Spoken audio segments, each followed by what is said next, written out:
Имаме ли цък? Цък! Здравейте на всички, които решиха да се включат в този импровизиран сеанс в музея на МБУ. Един късен следобед.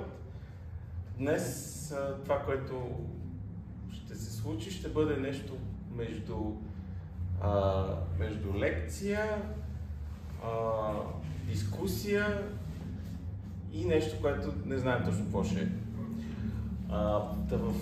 Между тези три неща се надявам, че ще намерим общ език и ще се получи наистина един хубав разговор. Темата, която, както можете да прочетете отзад, съвременният музей и бъдещето на изкуството,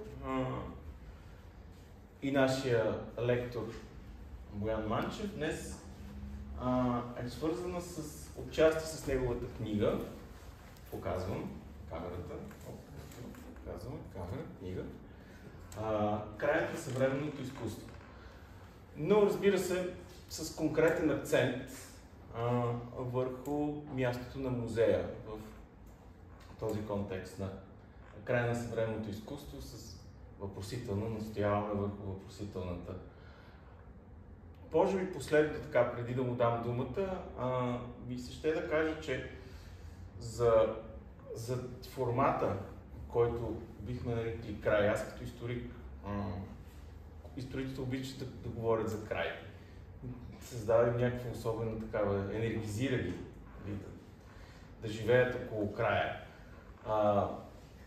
За мен тази книга беше едно приключение.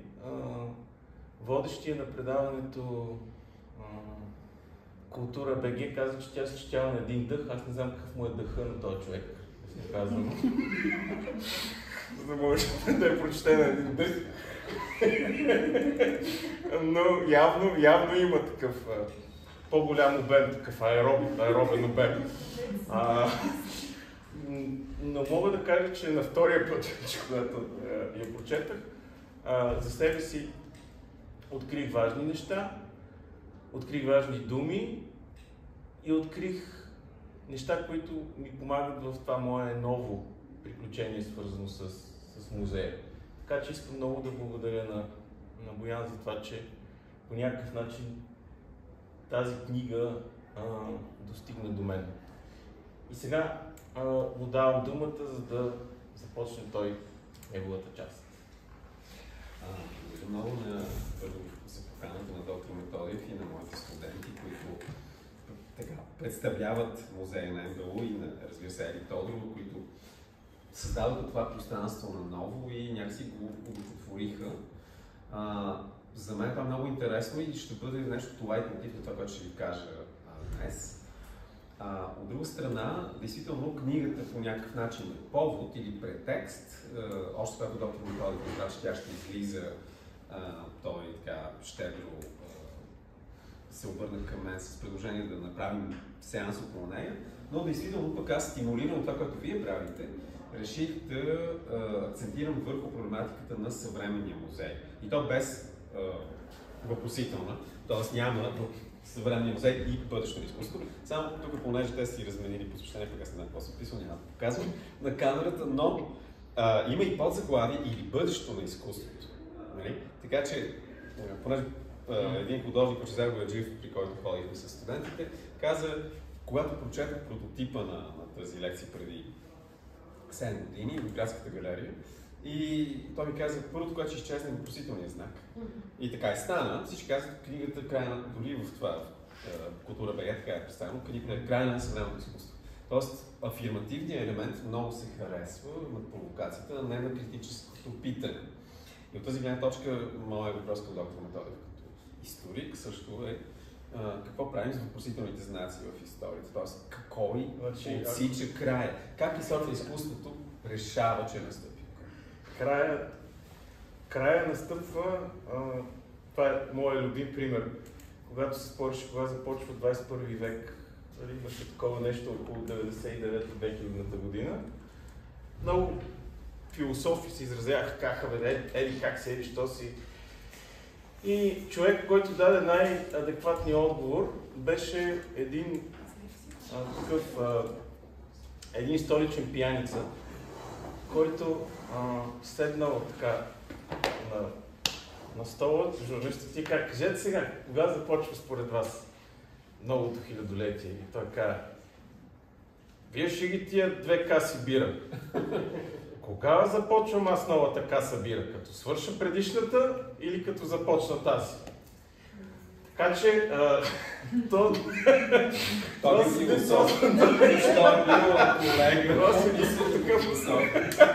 А иначе има един трик и той е много...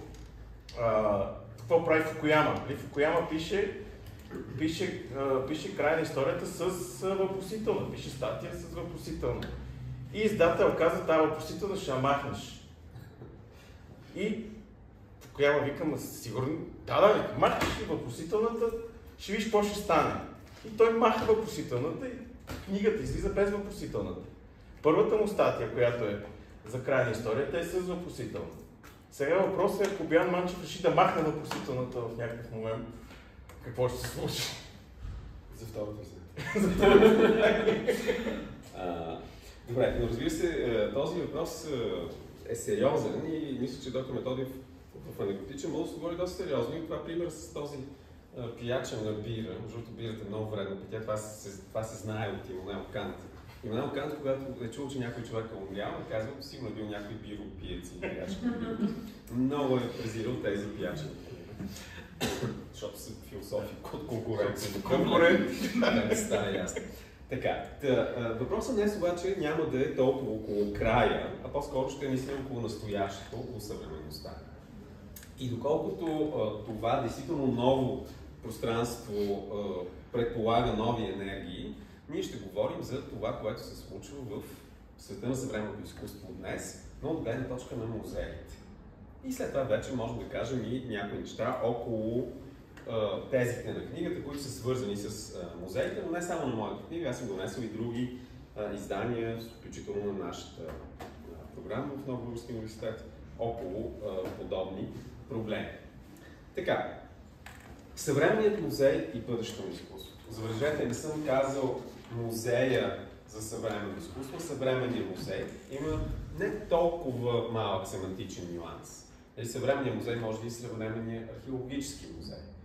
Но все пак основната линия на изложението ще бъде около музеите за съвременно изкуство или поне за изкуство. Тоест този тип изкуство, което се легитимира като отнасящо се към съвременността. И тук, разбира се, трябва да кажем малко нещо по-сериозно около този въпросителен знак. Разбира се, от гледна точка на историците, понятие като съвременно изкуство е един оксиморон, защото това понятие е изобретено и се налага преди около 6 десетилетия. Значи как може едно изкуство да е съвременно за 6 десетилетия е интересен въпрос. И разбира се, тези автори, които легитимират тази категория, не са толкова глупави и те се опитват да дадат аргументи за това. Един от тях, един швейцарски куратор, който е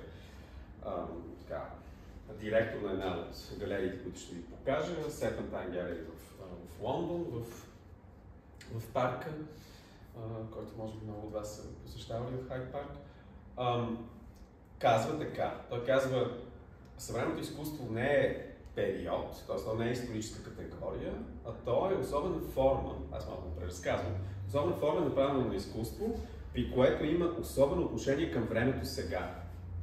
Тоест един вид съвременното изкуство е изкуство, което се отнася по особен начин към времето. Да си призная, може малко да усложнявам тезата на Обрис.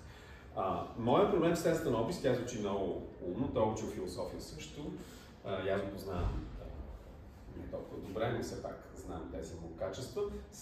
Проблема в тезата на Обрис е, че нещо подобно, моите студенти изкуствоведи знаят със сигурност, е казва Шарл Бодлер преди век и половина в своето прочуто есе "Художник на съвременния живот".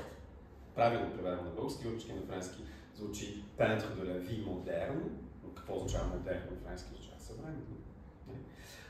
Художник на съвременния живот, говорейки за своя персонаж, да го наречем Константин Ге, той го оставя нарочно с инициал, защото казва съвременният художник е анонимен. Това е много интересна теза. Защото художникът пита. Той казва, съвременното, модерното в думите на Бодлер е това, което има особено отношение към мига сега. Има един прочут сонет на Бодлер, на български литературно преведен, на една минувачка, un passant, където има прочутата строфа. Той като този с касите, само малко по-изискан в едно парижко кафене стои, минава една минувачка и той сега е плюи, как се казва на френски, казва un éclair, puis la nuit. Светкавица и после мрак. И това е в сонета на една минувачка и всъщност идеологията на модерното изкуство от Бодлер. Тоест, той трябва да хване мига. Но той казва нещо по-сложно. Този миг трябва да се отнесе към вечността. Той казва, в момента, в който мига се проектира на хоризонта на вечността, тогава се появява класическото изкуство. И той казва, едно изкуство не може да стане класическо без да е било модерно, т.е. без да е било съвременно. Тоест, ти трябва да се отнесеш към своя миг, към мига сега, който е като светкавица, и хващайки тази светкавица, ти изведнъж отваряш светлината на вечността. Софокъл е бил модерен в своята епоха. Бодлер е бил модерен в своята, Овидий е бил модерен в своята и очевидно съвременните творци са съвременни в своята.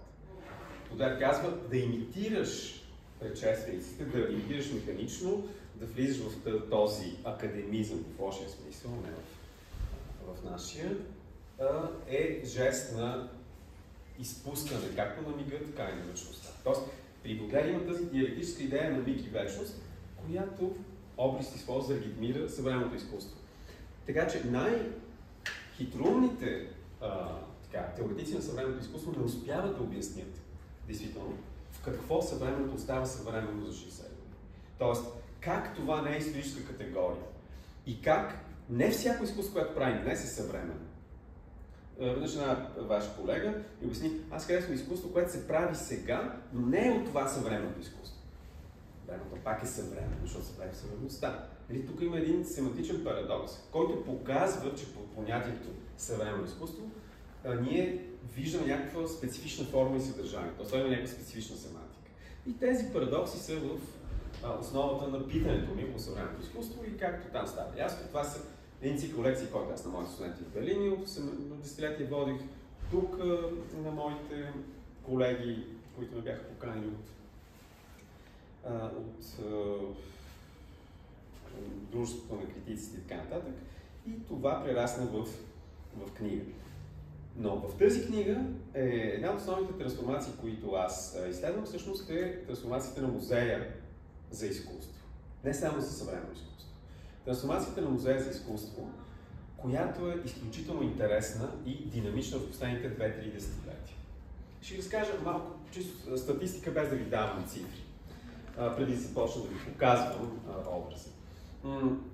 Това са неща, които съм научил от един мой приятел Николаус Хирш. Той е архитект, но беше дълги години, но няколко мандата, директор на едно от почутите училища за висше училище за изкуство в Европа, което се казва Штеделшуле във Франкфурт. То е много малко, но много активно училище. Те на времето се опитаха да ме привлекат като философ при тях, но аз като верен, разбира се, на нов български университет и адреса Монтевидел 21.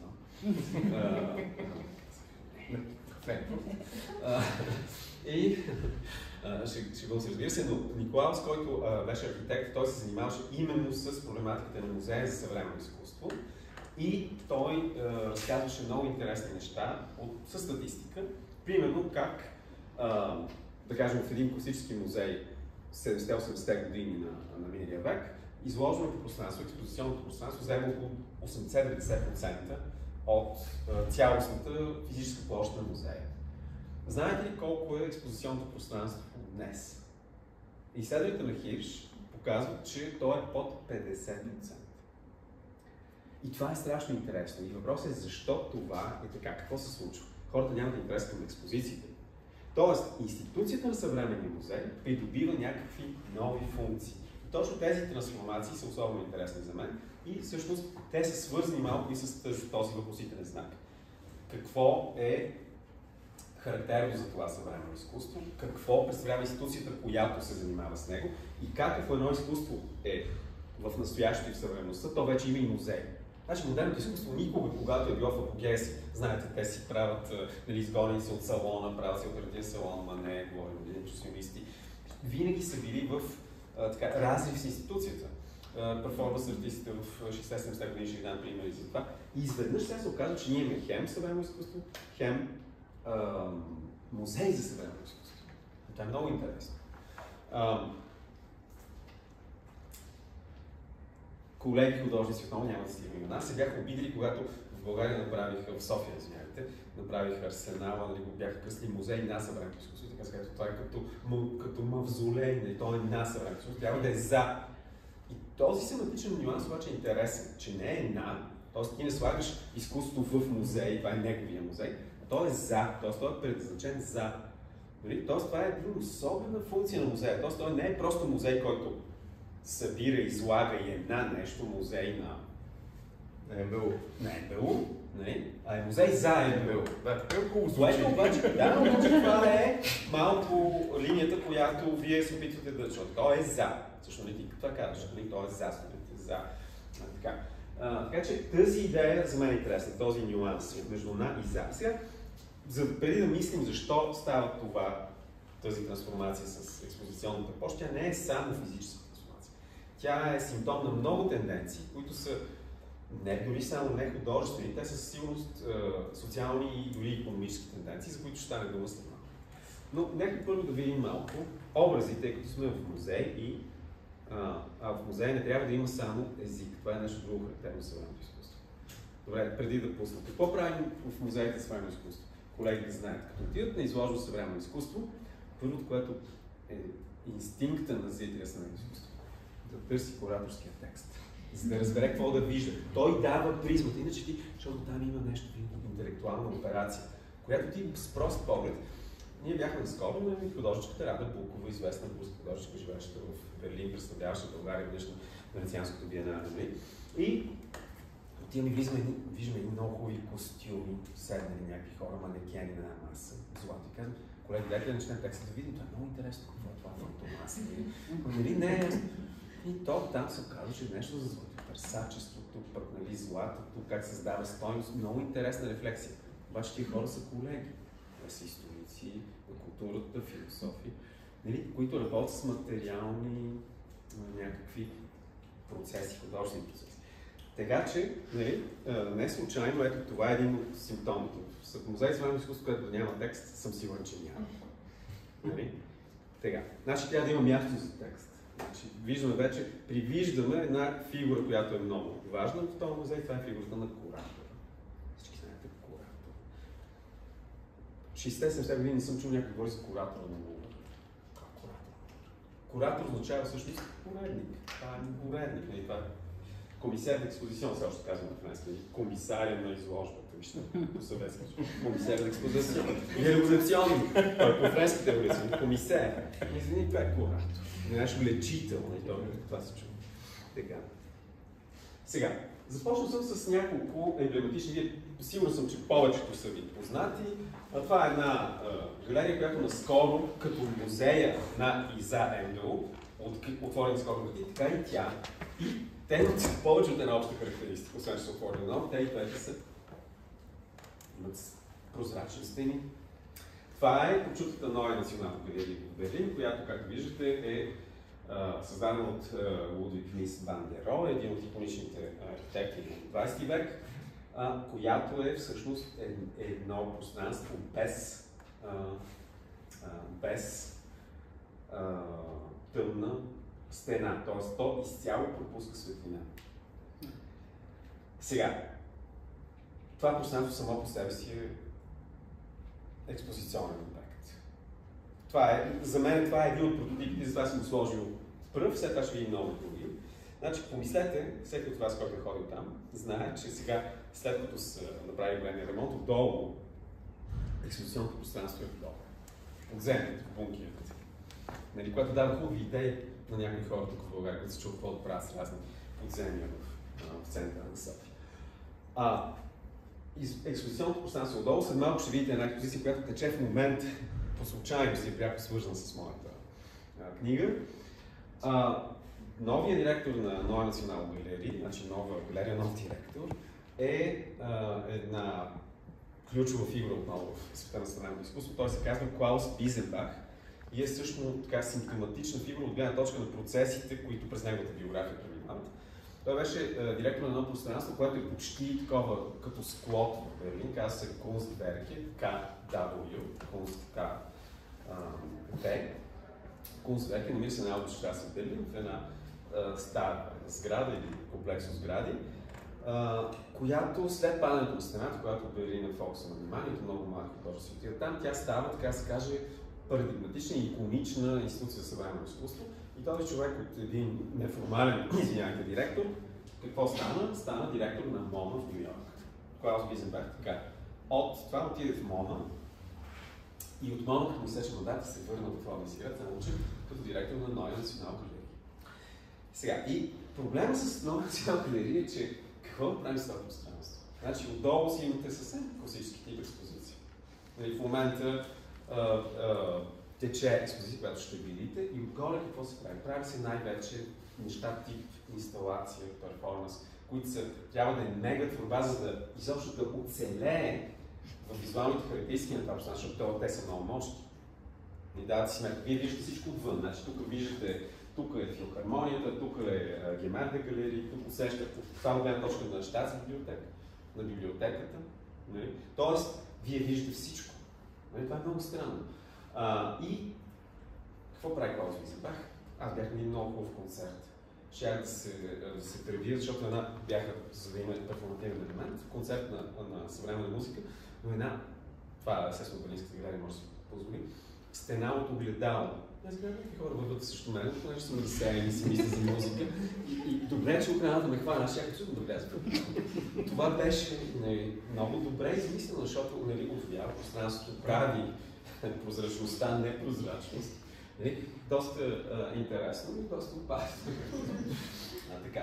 Но ето ви, разбирате какъв е проблем. Това е един огромен, мега естетически обект. Архитектурният обект става художествен обект. Как в него се излагат други, по-мънички, по размер и мащаб обекти. Това е начало на един процес на много големи промени и аз съм подготвил нещо. Прескочи ли само аз? Да, не, просто защото там нещо ми говори. Да, това е черно-бяла снимка от преди, значи това е сега, а това е преди много години.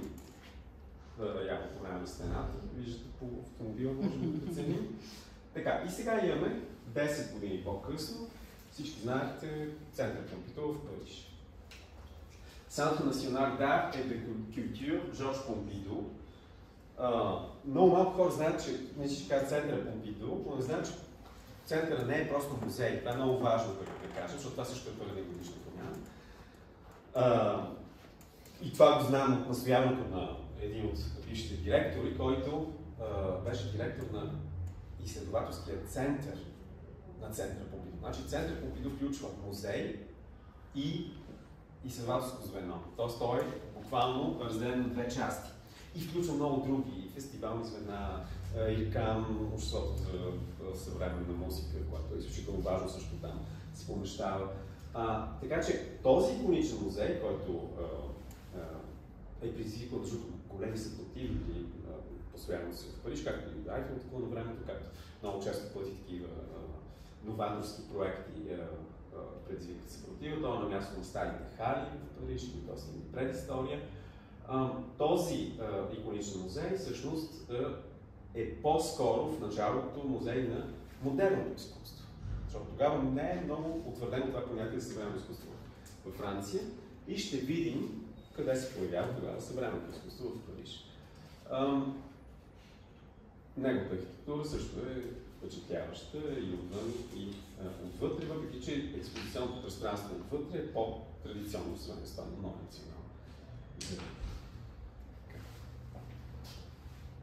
национална.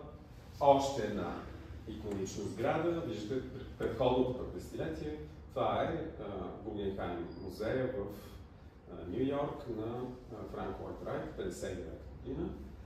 Може би семейството, което до голяма степен е отговорно за налагането на понятието му съвременно изкуство, защото Пеги Гугенхайм от същата тази фамилия,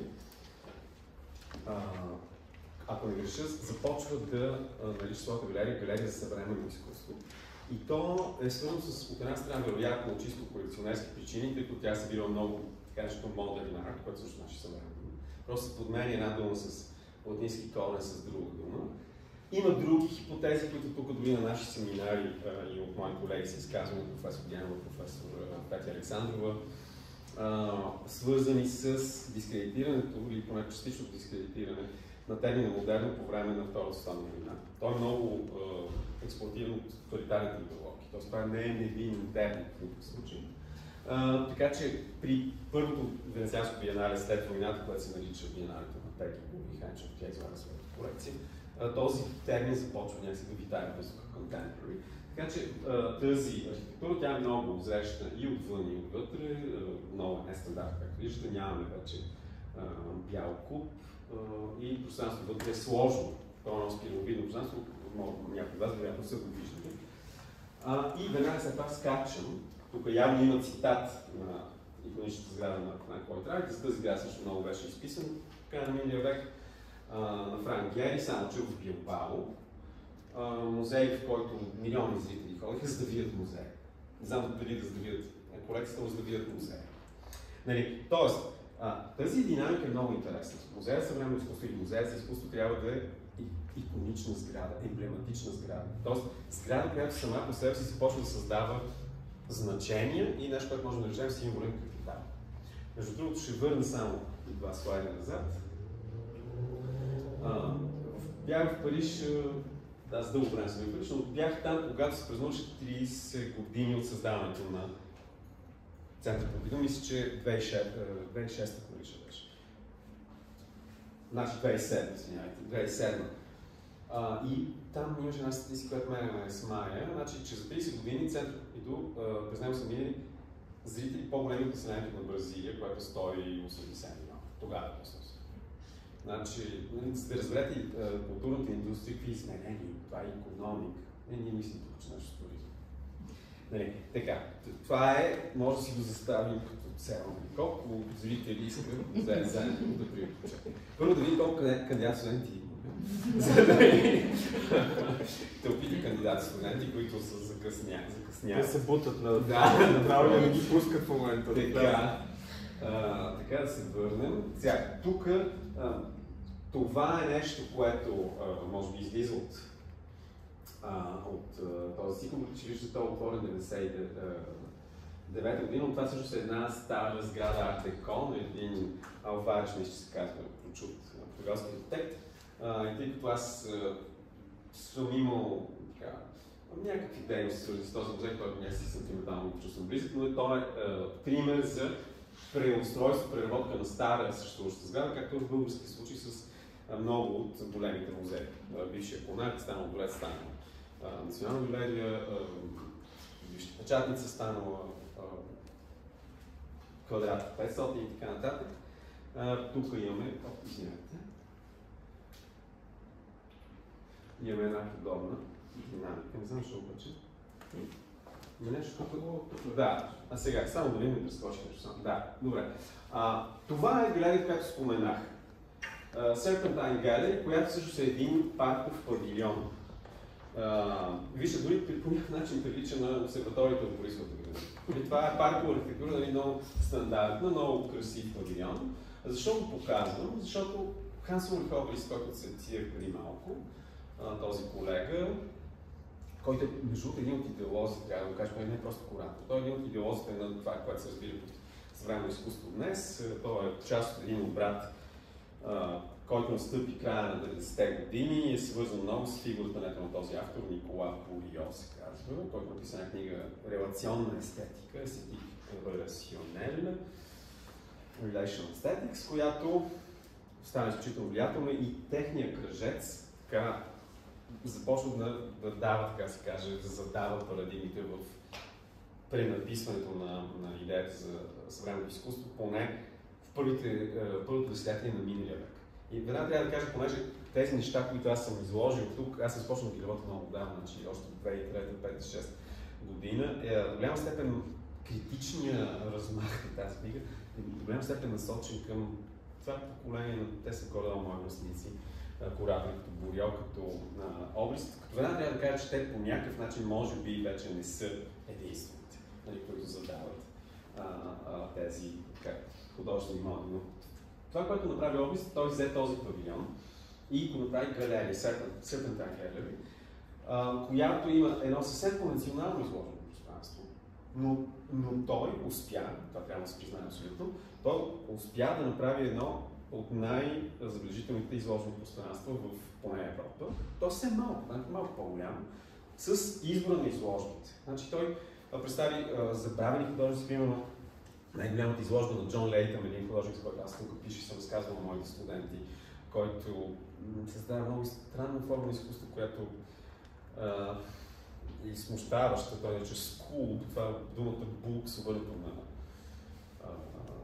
латинската дума, обърнато обратно, като той прави една от първите, може би, акции на съвременното изкуство, което се нарича перформанс, но никой не го нарича така тогава и никой не знае, че това ще стане известна акция. Всъщност, тя не е много известна, аз се казвам моите студенти, защото това е в някакъв смисъл алтернативна генеалогия на съвременното изкуство, но така и не, че Обрис направи след смъртта на неговата най-голяма ретроспективна изложба, която изведнъж превърна Джон Латън в така много важна фигура в съвременното изкуство, което той беше някакси изличен. Тоест, все пак тези куратори успяват да върнат и някакви автори, които са напълно забравени.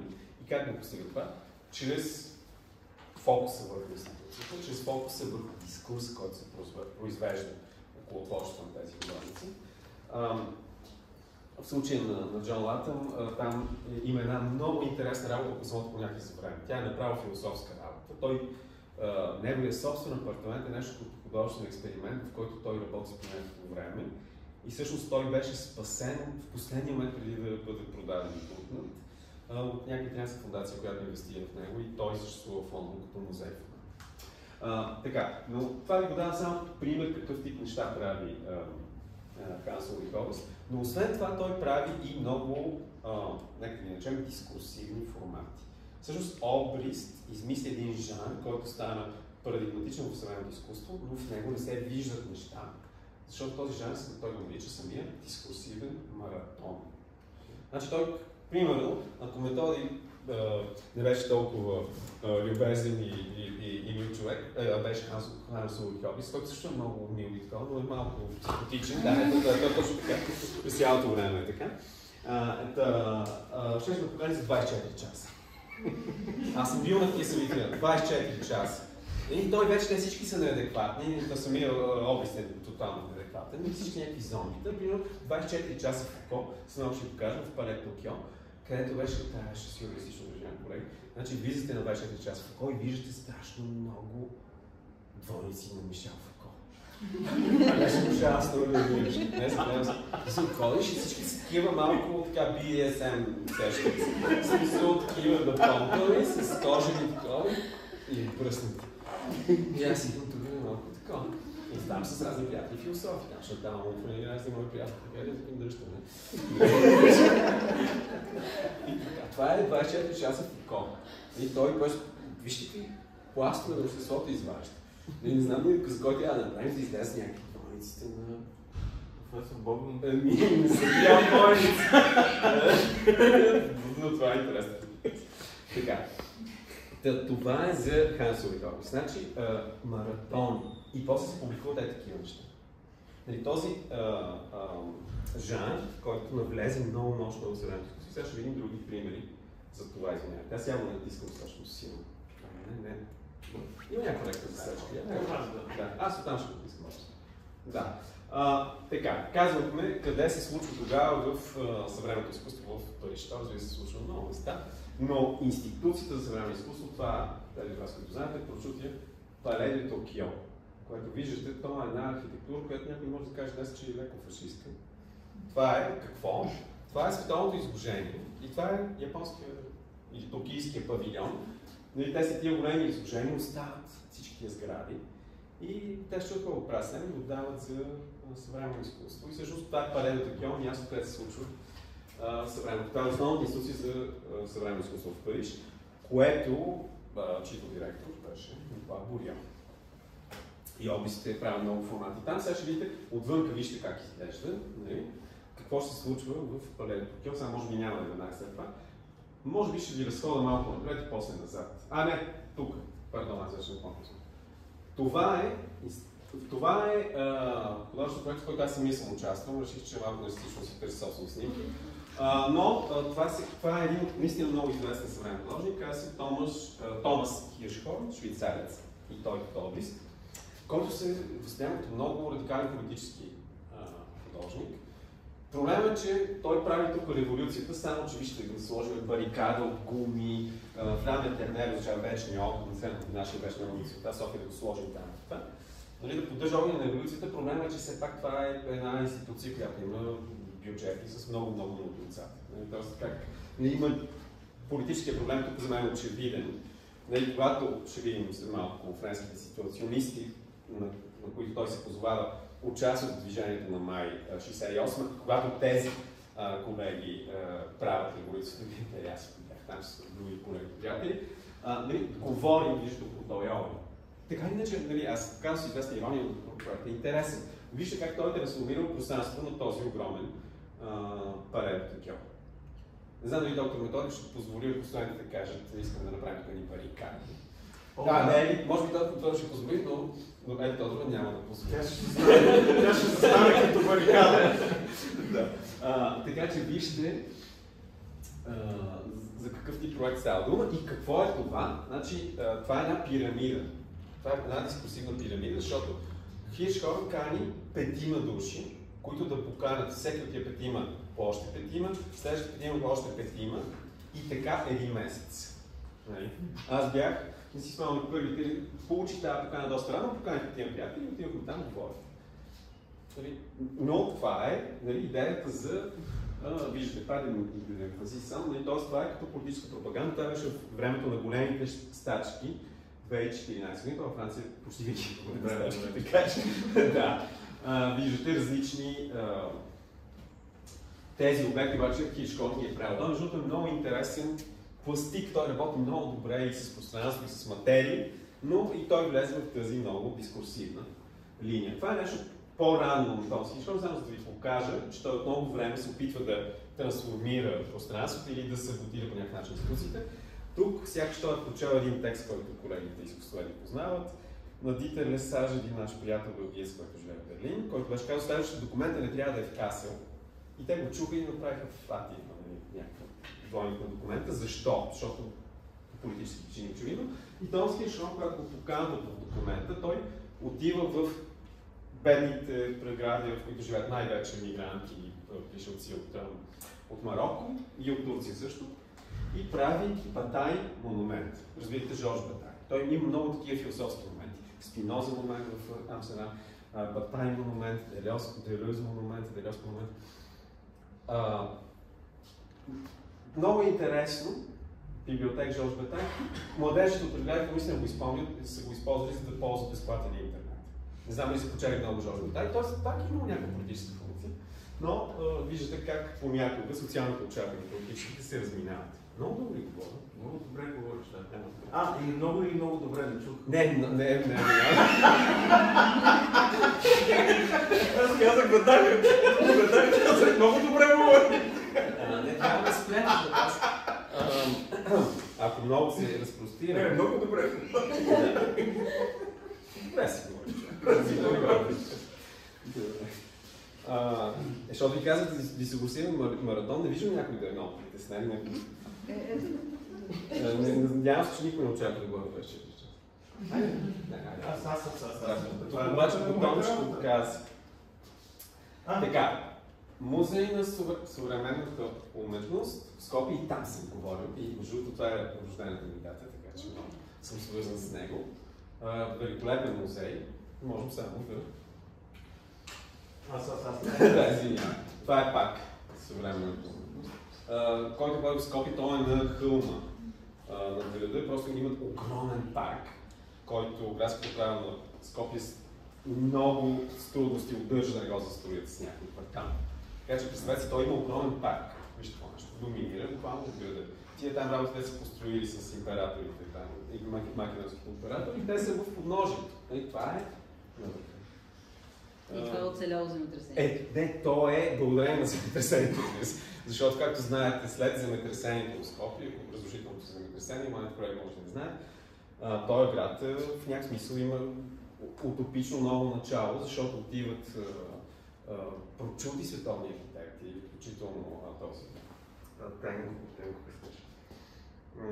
японски, който прави градоустройство, в момента ми свърта, ще се сетя, прави градоустройствения план и те в момента го съсипват. Това е много страшно, защото този град той целият музей. Защото това е музей на функционализма на тази първо 60-те години, така че това е от тази очевидно 70-та година. Полски май му бяха архитектите между другото. Трябва да проверя, това се прави. Не може да го кажа. Не, някой познавате ли го е? Този. Много забележителен. Той много време е бил затворен и дори даже и сега май някакви части остават затворени заради ужасно сериозна реставрация, както от много от тези сгради. Но Нови национални галерии може би 10 години вече. Да.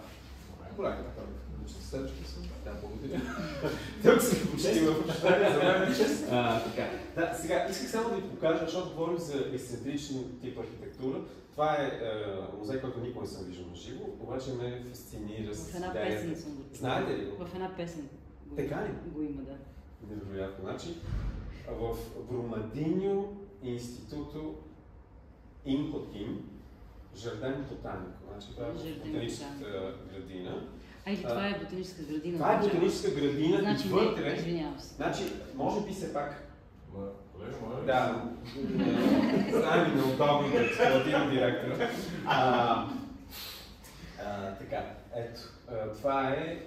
Това са сградите. Явно не са строени с тази цел, т.е. вероятно някакви, кой знае какво е, павилна зона, не знам, но е преработен като музей. Мисля, че е много интересен. За възможностите за един музей съвременно изкуство, че може дори да не бъде монолитна сграда, някакъв констелация от сгради. Сега това е Молка Шанхай. Аз не съм го виждал, бил съм в Кафан в Пекин, но понеже отново светло пространство ми се стори интересна съпоставка. Сега се връщаме тук нарочно, защото искам да ви покажа вече малко от какво се случва в експозициите. И сега моля следващия слайд, много благодаря. Така, това е един от, така да се каже, концептуалните персонажи на края на съвременното изкуство. Ако трябва да го разкажа като аз, защото съм от поколението, което гледахме индианските филми, от добрите и лошите, значи той е добрия, а лошия после ще кажа. Значи, това е един тайвански, нюйоркски художник от тайвански произход, който се нарича това по пиджин трябва да се чете Дъчин Цие, само че американски понеже Текшин Си, нещо такова. Или аз го пиша Дъчин Цие между двете, нали? За да все пак да уважим малко начин, по който го наричат.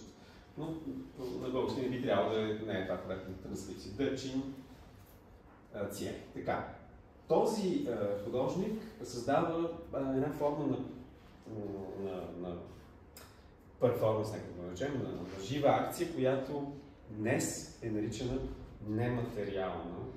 нематериален перформанс. Какво означава това? Първо трябва да ви кажа, че този художник беше абсолютно забравен.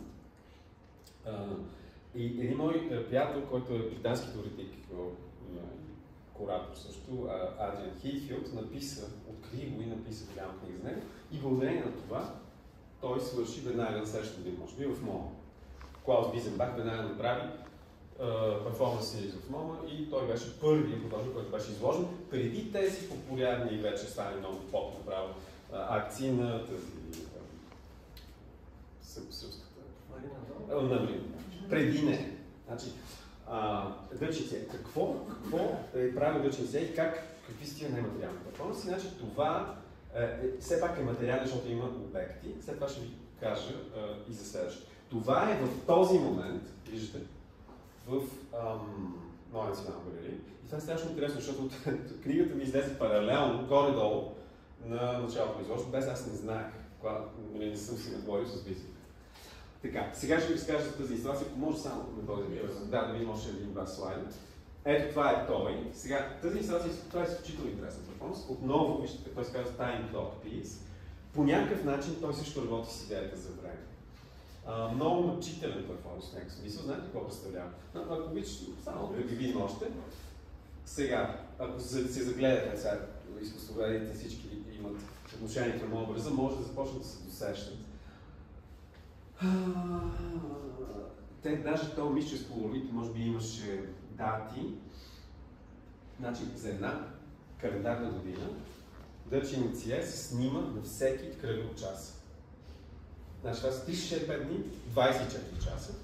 Представете си какво представлява делника му. Като това нещо се удостоверява с подписи на свидетел и мисля, че даже има юридическа задача. Всичко това са протоколи. Ето тук пишем на 19 май, и това е Time Clock Piece. И видяхте, може би, киноапарата, значи там има като таймлапс, сега ще го наречем, само че там е просто снимките се прожектират като филмче, което е, може би цялото филм ще става 3 минути. Нещо такова. Много е смайващо. И разбира се, тук, колегите изкуствоведи и всички вие, можем да се включим в интерпретация какво означава тази работа. Съвременното изкуство виждаме, че работи много концептуално често пъти. Работата е много интересна, безспорно, няма да коментираме това задачата. Друга негова работа, виждате, че те са нещо one year performance, значи това е неговия жанр. Това днес се нарича пак на чист български език durational performance. Траещ перформанс. Тук на доктор Василич, Васил има една тухла, която за други студенти носех, но тя в две свои книги, тук в Театър и истина, има една цяла глава, тя обяснява защо трябва да се казва перформанс, а не перформанс. Защото ако искаме да го изписваме по-американски, не трябва да пишем performance, а не, няма никакво ръд. Нали? За да се запази връзката с перформативна теория, която е много фундаментална и така нататък и така. Има много мотиви за това. Може да си го казваме перформанс, както на английски да пишем перформанс. Така, този one year performance 78-79 се казва, условно се нарича Cage Piece. Какво прави той? Една година живее в тая. Никой не знае къде е. Никой не знае дали е истина, може да не знае. Пак има заверка от адвокат и има, забележете, това е много интересно, една снимка. Тази. Значи не е документирано, не се документира. Ако сега се направи перформанс, ще има ръка на живо реалити шоу. Това няма реалити шоу. Вие забележете, това е много интересно отношение към какво значи това, не знаем. Не знаем дали Дъчин Цие е правил концептуална теория, това, което прави, но той ги прави тия неща. И става обект на изложение в момента. Още по-тежък. Това е one year performance, в която той задава параметрите на своя перформанс в началото на година. Той казва, няма да влизам в никакво затворено пространство. Тоест той даже не казва, ще бъда homeless, защото дори homeless влиза в затворено пространство. Той е и прекарва една година на открито. Също доста смайващ перформанс. Добре, и сега понеже... Да, може да бъдеш, извиняй, само да върнем. Да, за да кажа, понеже последния му няма никаква документация, той е в някакъв смисъл. Последните два. Единият е условно пак наречен No Art Performance, което той казва, за тази година няма да мисля с себе. Няма да правя никакво изкуство. Няма да говоря за изкуство, няма да посещавам галерии, няма да ходя в музея за едно, нали, нищо свързано с изкуство. И това е много интересно, нали, как, нали, много интересно се интерпретира как, нали, и тогава стигна до нещо много фундаментално за това, което наричаме съвременно изкуство. Тоест, че самия перформативният му елемент, т.е. че договора, ние изключваме договор с идеята, че това е изкуство. Ние не изключим договор, че Реди Мейдън на Дюшан е изкуство. Ние на себе Дюшан, разбира се, големия вдъхновител, може би, който е изведен като икона на съвременното изкуство. Или кой ми каза наскоро, че бил много Смилян. Дипломат ми каза, гледах някакъв филм за Пикасо и накрая на филма казаха смайващо, че Пикасо цялото наследство няма никакво въздействие върху съвременното изкуство. Човек си каза, да, не си е така. Защото цялото въздействие минава през някакво концептуално информация. Марсел Дюшан, и които работят на това ниво, не с материалното, а с концептуално. Това е много интересно. Затова може да си поставим въпроса за историческите граници, може би ще има връщане към материалното, към пластичното и така нататък. Но това много прилича на идеята, която Дюшан прави изкуство и знаете, тя е атакувана. Марсел Дюшан в един момент казва, аз няма да правя изкуство. Само, че не казва това изкуство, казва, защото изкуство не е толкова важно, аз ще играя шах. Играе шах и тогава Йозеф Бойс прави една инсталация The Science of Marcel Duchamp is overrated. Такъв график. Да. Така че, нали, този тип, как се създава смисъл, как се създава художествен смисъл, тук е отворен въпрос. Но последните два начина няма да прави изкуство. И най-последният, който дори той го държи в тайна, той изведнъж от една година минава на 13 години. Може да кажа, че Дъчин си е голям хитрец и много мързелив. Какво е направил 13 годишния перформанс? Оказва се, че той има наистина роден на 31 декември. И така го е планирал, че да завърши на 31 декември 1999 година. Новия век, къде започне да се така казва, това беше The End of Art. И всъщност това е играта, че той казва, че той свърши изкуство на 31 декември 1999 и той почне няма да прави изкуство. И той човек си е жив и здрав, той не е толкова възрастен, съвсем добре, така щастлив пенсионер, да кажем. Значи, Адриан, моят приятел Адриан, го намира в Бруклин, работи в кафенет, кофи-шоп на трета си съпруга. Продава кафе. Той каза, ти ли си тъчи сега? Ела тук в МОМА. И така. И оттам в МОМА и цял в Нова национална година, когато човека си държи на думата и не прави изкуство.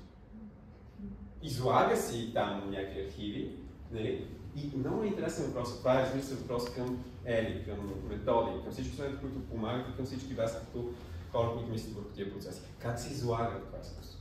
Тоест, какъв тип изкуство се излага такъв тип изкуство? Как то е видим?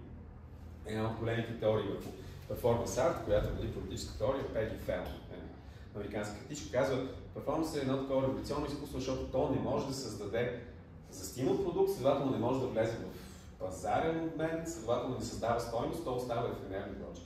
Видяхме, че това не е вярно, защото МОМА направи огромна и всички музеи в съвременно изкуство, перформативните формати в момента са основен акцент.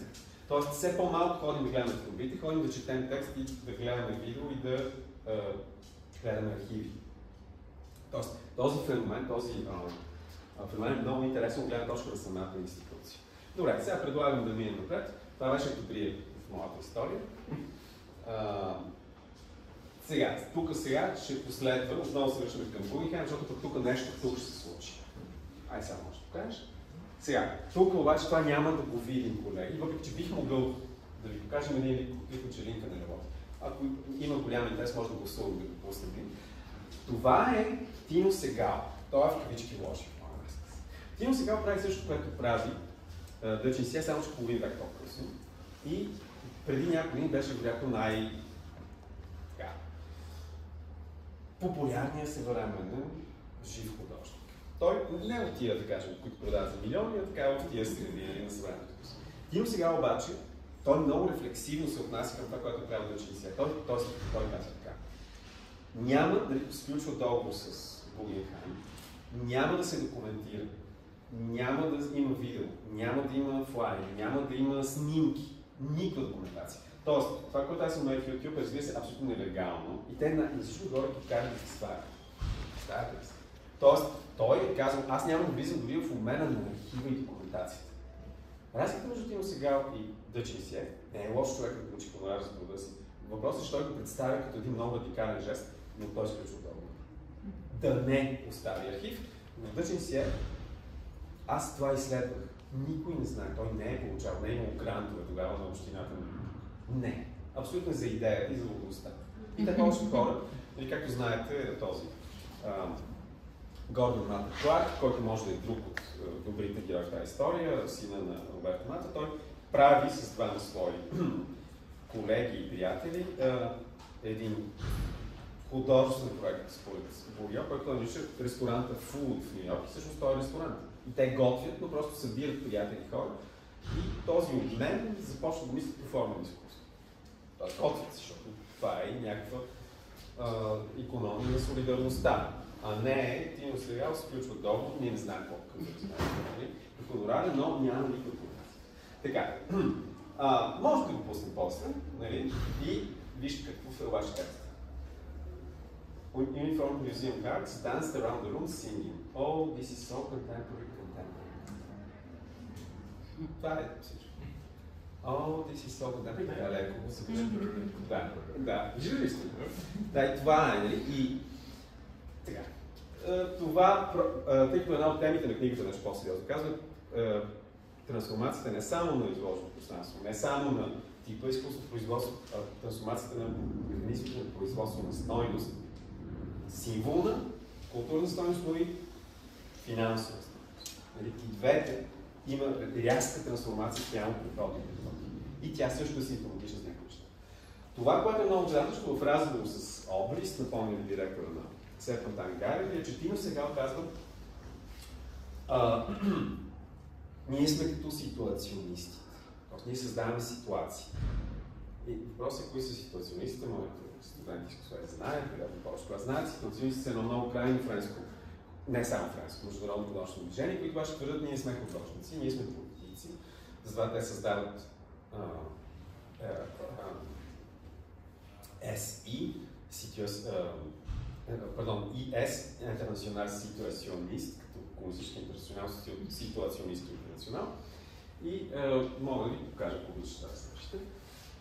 Малко от тази иконоборческа епоха да видим малко в контраст. Това е един от предшественици на ситуационистите, един от, може би, големите художници на 20 век, казва се Асгер Йорн, датчанин, водеща фигура на едно движение, което наричаме Кобра, съкръщение от Копенхаген, Брюксел, Амстердам, Кобра. Асгер Йорн, който препоръчвам всички, които не го познават, страшно интересен художник. Вижте какво пише там. Гугенхайм му дал някаква награда без да го пита. Вижте как реагира Асгер Йорн. Извинете се, езика, както виждате, даже думата е метно в телеграма. Сега, парадоксът с цялата тази телеграма е, че може тя да е колекцията на Гугенхайм.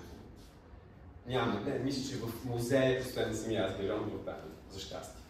Но това е.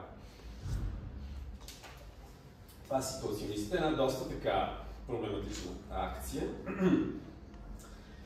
Но тъй като свържа с мен, съм я репродуцирал. Защо е свържа с мен? Защото казвам dépassement de l'art, réalisation de la philosophie. Значи, преодоляване на изкуството, осъществяване на философията. И какво правят тези елегантни девойки? Стрелят по, в кавички, короновите глави. Тук стрелят по Шарл де Гол, американски и съветски президент. Коя година? Значи това са може би Никсън и... Даже може и да е Кенеди. Кенеди може би. Да, но така е иначе на имперските президенти, те стрелят по тях. И те, цялата тяхна идея за ситуация, Ги Дебор, лидера на това движение, лидер се го казва, но той има една теза за обществото на спектакъла. Малка книжка пише, в която казва, спектакъл е съвременната форма на натрупване на капитал, в която той прерасва в образ. Много интересна тема и говори за новите медии, с телевизията и прочее. И те казват, това, което ние ще противопоставим на капиталистическия спектакъл е ситуацията. Ситуацията е такъв, той казва, спектакъл е мъртъв живот, не живот, нещо като зомби.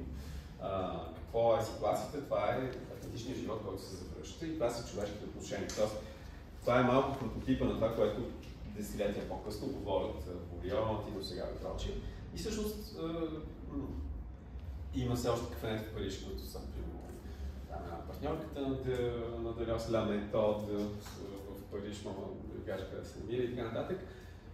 Не са направили точно революция, но са участвали. Те са били много близки на философията на Ли Лефер. Тоест имат реално участие в политическите събития около 68 години. Когато, защото това е много интересен феномен, френският министр на културата или дори не беше на полиция на вътрешните работи, казва, 68 година, за студентските протести, казва, това е happening. Happening. Значи това е научено от happening и от тогава тази дума вече влиза в книжовницата. Имам цитата, може би не беше френският министр, може би на културата. Happening. Така, думата happening е легитимирана от властта като така. Това е друга такава иконоборческа работа. Върху стойността студентите знаят, че съм им разказвал. Това е работа на младия Робърт Раушенберг, преди той да стане така глава на поп-арта преди Ани Уорхол. Отива като чаровен млад човек при кого? Ирайс де Кунинг. При Вилем де Кунинг, който е, студентите го знаят, първия жив художник продал картина над $1 милион. Един от най-висшите абстрактни експресионисти, легитимиран от Клемент Гринбърг. Значи не е Пикасо, не е Дали, де Кунинг е първият, който е продал над $1 милион. Той отива при него, защото го знае да това в Нью Йорк и му казва, виж, искам да направя това и това, да ми подариш една твоя рисунка и аз ще изтрия. И де Кунинг му харесва, но он казва, добре, ще дам една обаче много трудна, не му е дал някаква, която не работи, но дам една картина и той един месец. Идеята е да ни е погледне. Да, one-month performance. И след това вижте, значи това е Ричард Сера, неговият приятел, направи така малкото ренесансово злато, да се знае, че е стойност. И сега това нещо сигурно струва много повече, отколкото ако беше останало такова. Каква е стойността? Освен, че е негативна стойност. Жеста на изтриването. Разбира се, Робърт Раушенберг, сега трябва да помним цялата история малко преди него в абстрактен експресионизъм. Те първо абстрактен експресионизъм, после акшн пейнтинг, там се карат критиците, слагат имена. Jackson Pollock, който аз се показвам, някакви там, и този жеста вече почва все по-голяма абстракция на материалния труд, т.е. контингентно, случайно материи, там в Клайн лепи женски тела, френски сексизъм или пословичен, в синя боя и тук този Моля да снимаш с тая. Моля ти се, веднага. Не, нас двамата да ни снимате. Нас двамата се снимате да Кунинг. Мисля, че ще е много хубаво. Преди да ни изтриете. Преди да ни изтриете. Всяко малко да ни изтриете. Това е производство на стойност. Това е производство на стойност. Workshop. Добре, колеги, това е workshop по производство на стойност. Следващия път ще поканим колегите от икономическите специалности да видим как... защото и пиар. Това е много важно. Защото тия хора сами си правят това, което ние го викаме пиар. Тоест, то става легенда. Първо това става градска легенда, после става легенда в някаква микросреда и накрая става легенда на съвременното изкуство. Тоест, производство на стойност тук е много особен и много интересен процес. Разбира се, това са крайни примери, парадоксални примери, на които просто влизаха в една линия. Тук малко ще се върнем назад на следващия слайд. Той пък прави връзка с... Да видим дали работи на... вижте, назад работи. Той прави връзка с това. Значи, това са ситуационистите, но за да видите, че ето тук съм. Искаш да ме изкараш, не нужен? Да, значи това е, за да видите, че все пак са правили реално политическа работа. Това е книгата, която има изключително влияние върху студентското движение. Казва се Драмизава Милио Етюдиан. Мога да почти по-добре, за мизерията в студентските среди. И да говори за условията на живот на студентите, които са потресаващи. Между другото, началото на 20 век става дума за общежитията на университета в Нантер, който е бивш работещ предградие на работниците на Пежон. И сега доста съм буржуазил между време, но тогава те живеят буквално в едни кутийки, това, което е токинови капсули. Буквално в такива неща. И Мустафа Каяти, който е един от другите водачи на ситуационизма, в някакъв смисъл за мен най-интересната фигура, който преди това е тунизийски профсъюзен лидер. Той пише този памфлет и, как виждате, анонимен пише за членовете на ситуационистския интернационал и студентите от Страсбург. Така че това е памфлет, но поставя реален и много сериозен политически проблем за условията на живота на студентите. Това беше в зависимост от това дали ще сме тясна академична среда или по-широка. Бях добавил и някои снимки с моята дейност за съвременното изкуство, но мисля, че все пак сме малко по-широка. Така че връщай назад. Да, няма да ви казваме тия, поне не сега, защото ще стане нетрилично. Имам разлика, са пак шеговити, нали, мои истории с тези институции, за да останем малко... Това ще е втора част. Това ще е втора част и след това трета част знаем Диана и Илия Светлина. Сега. Добре, чакайте, кое да покажем, нещо по-неутрално. Айде тази, че беше малко. Да остане. Не, с камерата, извиня. С камерата. Така, и колеги, това е презентацията, която съм подготвил, като видяхме музей за съвременно изкуство и съвременни музей за изкуство. Музей за съвременно изкуство, съвременни музей за изкуство. Видяхме какъв тип неща се случват в тях. Набелязахме някои промени в производството на стойност, в материалността на изкуството, в инсценирането им, в представянето им. Най-малко наблегнах върху това, което е най-близко и затова ми е може би най-досадно – дискурс. Но това е много ключово, нали, както казахме няколко пъти. Ако нямате кураторски текст на тази работа, тази може и да разгадаете, прекарате някакво време, имате търпение. Но все по-малко работи без посредничество на дискурса няма. И там се появява, разбира се, същата фигура на новия монополист на значение. Аз не съм го нарекал, много съм се разсърдил на този монополист или монополистка. Това е фигурата на куратора. Нашия колега Борис Гройс, един прочут историк на изкуството, професор в Чикаго по-настоящем, казва, кураторът е тоталният съвременен творец. Което е много съмнителна теза, но е факт, че куратор е този, който монополизира процеса на производство на значение. Тоест, художникът сега става работник на куратора. Дори да е някаква звезда, като Раушенбърг, този, който слага рамката и произвежда или не произвежда значение, е тази нова фигура. Това е много симптоматично и то е свързано с тези тенденции, които аз ви описвам. Имаме изложба, куратор, кой си. И след това имената на артиста. Този процес също е много симптоматичен, не казвам, че е само негативен, но той е симптом за някакъв тип трансформации, промени.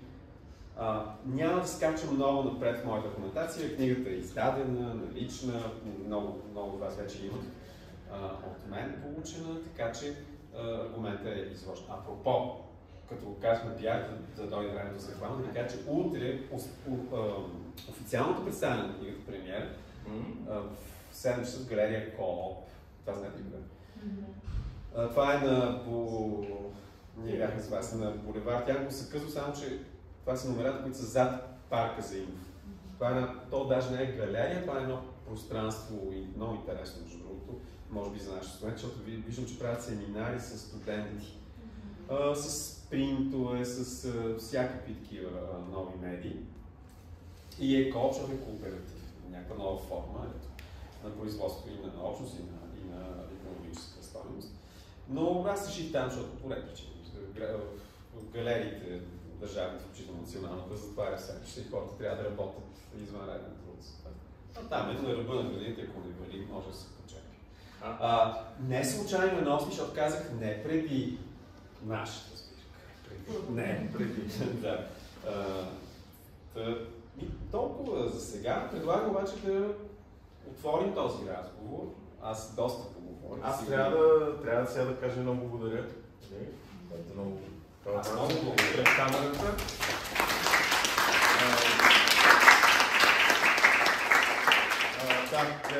Камерата, казваме много благодаря. Да може да спреш записа. Тук нататък влизаме в една абсолютно свободна среда. Аз съм, как да кажа, аз съм щастлив